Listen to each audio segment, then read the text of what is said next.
Today we have a hand featuring one of my favorite poker players, Alan Keating. He gets in there, he battles hard. Sometimes he has a good hand, usually he does not. If you're Alan and you got 7-4, you're very aware of the fact, at least you should be, that you could be in trouble here.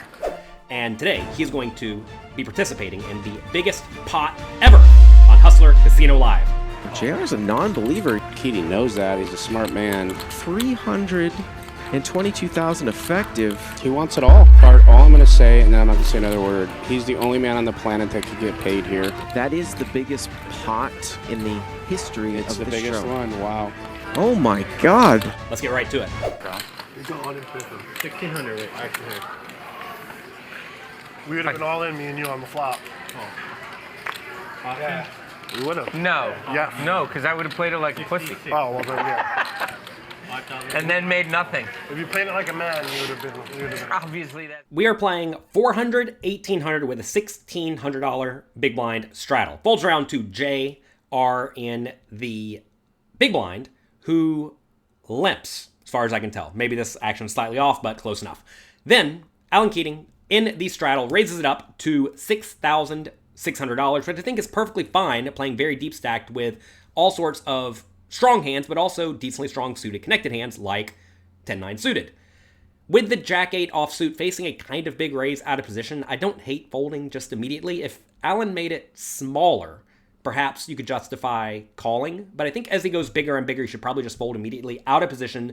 With a hand like Jack-8, that's kind of likely to make middle pair bad kicker. But, you know, Alan gets out of line. He's probably going to be raising in this spot, which is some total garbage.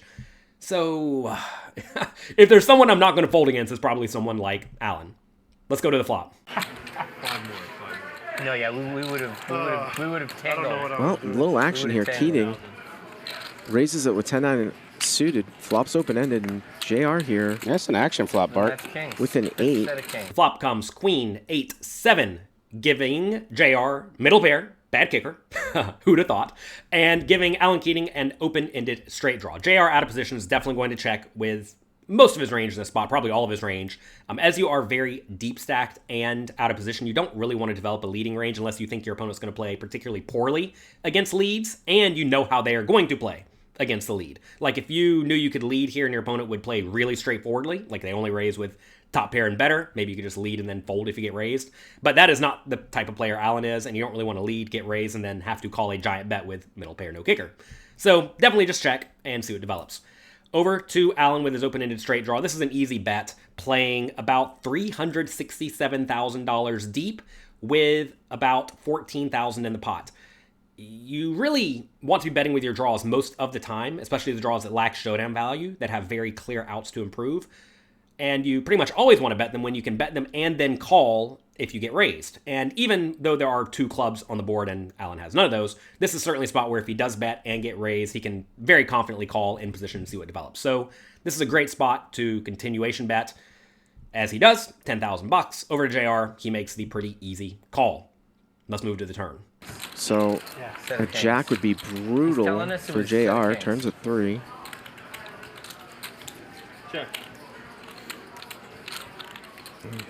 Keating's going to fire here again. Full pot, 35,000.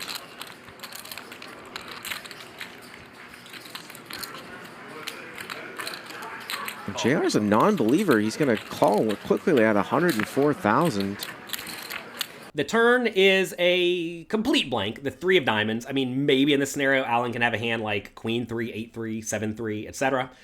But it probably isn't going to improve him all that often. It's also not going to improve JR all that often. When JR check calls the flop, he's going to have mostly top pair, middle pair, bottom pair type hands. He may have some high equity showdown draws.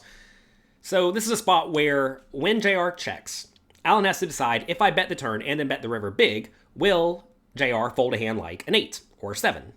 Maybe even a queen if the board runs off scary. And I think he very likely may.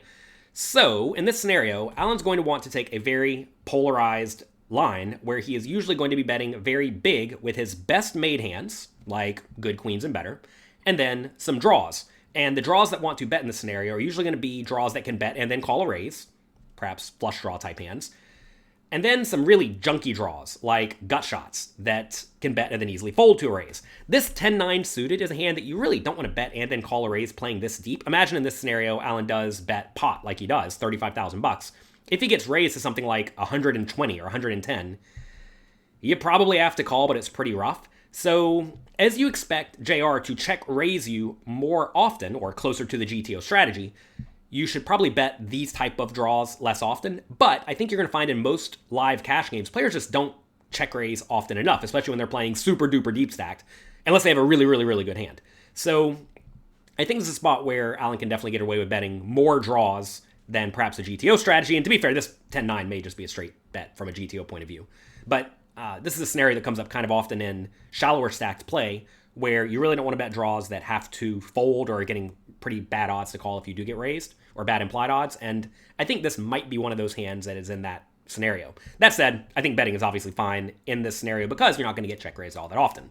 So Alan does bet. Back to JR. This is where it starts to get really dicey. I mean, going back to the pre-flop play of limping and then calling the raise, this is the spot that you really want to avoid. And if there is a type of player who's going to put you in these nasty spots with your middle pair no kickers, it's going to be a player like Alan, right? He is the type of player who's going to bet flop and then bet turn using polarized sizes more often than most people, and they're going to put you in bad spots. And the tough thing about this is that now that the pot, if JR calls, is going to go up to about $100,000, Alan's going to be able to make a pretty big river bet, and you really don't want to be facing big river bets with middle pair no kicker.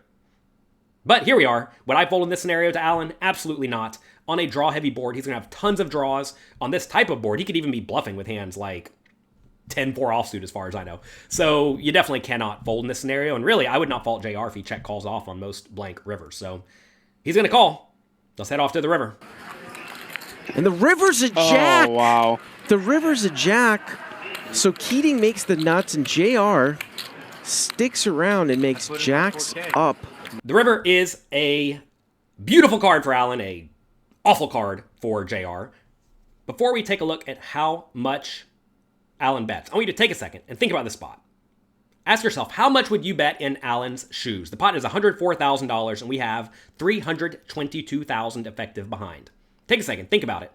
You know what I want you to do? I want you to pause the video and write in the comments section below how much you would bet on the river in this scenario. Go ahead, do it.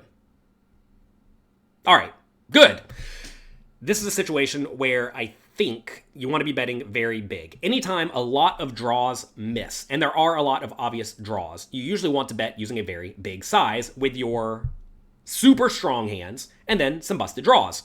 And if we have watched Alan play poker at all, you know that he really likes to go for these big bets. A lot of the best cash game players in the world like to go for big bets in this scenario with some nuts and some busted draws that do not block the most likely busted draws the opponent is likely to have. So this is a spot where I think if you had just like a random 10-4 offsuit, might be a pretty good hand to rip it in. If you had a random 9, also probably a pretty good hand to rip it in. You probably don't want to be jamming with hands like clubs, because if you have clubs in your hand, it makes it less likely JR has clubs, which makes it more likely he has some sort of a made hand. And he is going to have some random 2 pairs here, like Queen Jack, Queen 8, Jack 8, stuff like that decided to, well, either slow play or just got there on the river. So I think this is a spot where you definitely do want to go for a very, very, very big size. Some people think that if I go for a big size, they're always going to fold. Well, if that's the case, then use a different size with your nut hands and then use a all-in size with all of your bluffs. You just win the pot every time. But you're going to find that if your opponents are anywhere near decent, they're going to find some hero calls, especially with very logical hero calling hands like sets and 2 pairs, which JR will have some. And if you play loose and aggressive and badly like Alan does, they may find even lighter calls with a hand like a random queen. Let's take a look at what happens. An all-in here, so checking an all-in. Oh, my gosh. Oh, man, 3x pot. He wants it all. JR has checked the river when he made jacks up, and 3x all-in. Wow. 322,000 effective. Oh, my God. Bart, all I'm going to say, and then I'm not going to say another word, he's the only man on the planet that could get paid here because of his image. Alan does go for the all-in. I love it. The only time I would not go for the all-in in this scenario, or at least a very, very big bet, and to be fair, 3x pot is not that big. It is big, but it's not that big. The only time you're not going to go for a really big bet here is when you're just really sure your opponent's going to fold to a big bet way more often than they should. Also, if you have an image of never bluffing, you probably don't want to go for the big bet because they're just going to fold. They're going to overfold, right?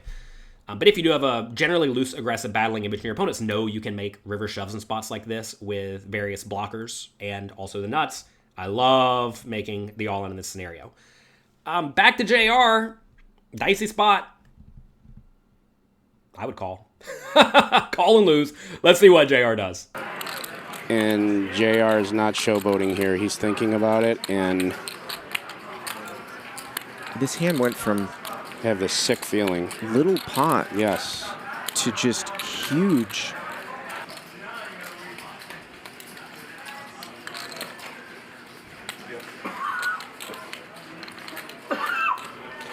I mean, he's got only about 50K in this pot, right, Bart? And he makes the call. He makes the call. Wow. 749,000. And just like that. Oh my gosh. Bart, I think that's one of the biggest pots we've had I think that is in our time here. hand. Thank you. And a nice hand, a pat on the table, and just like that, a $375,000 profit, a $749,000 pot goes to Alan Keating. JR makes the call, and really, I don't fault him for making the call. The commentators here say that Alan's probably the only person who can get paid in this scenario, and I'm not sure that's entirely true. If you play high-stakes online cash games, you're going to find that most of the players in there are battling pretty hard, especially on the turn and the river, especially in spots where I think the opponents are going to overfold for a lot of money. I will say, though, in live poker, most players do not go for big river overbets with nearly as many bluffs as they should, and therefore you should be overfolding. But this is a spot where I definitely think Alan is the type of player you need to call against. Most people overfold in this spot, though, and that is what allows players like Alan to get well out of line, blast their opponents out of the pot, and make them drastically overfold. That said, you will find that some of these players who are very loose, very splashy, very battly may only use these big overbets against some players for value and against other players primarily as a bluff. They're using that very exploitative strategy we discussed earlier, where maybe when they want to get called against some players, they bet smaller. Against other players, they rip it in. And this is where poker gets tough because you don't necessarily know how these loose, aggressive, world-class battling opponents view you. Tough spot. Anyway, Alan gets paid. He wins the biggest pot ever on the Hustler Casino Live stream, and he scoop-a-loops the money. That's going to be it for today. If you enjoyed this video, do me a quick favor. Click the like and subscribe buttons down below. Also, click the notification bell. Also, check out Hustler Casino Live. They put out tons of high-quality, very, very high stakes, very aggressive, very battling games, and it's a whole lot of fun. Thanks for watching, and I'll talk to you next time.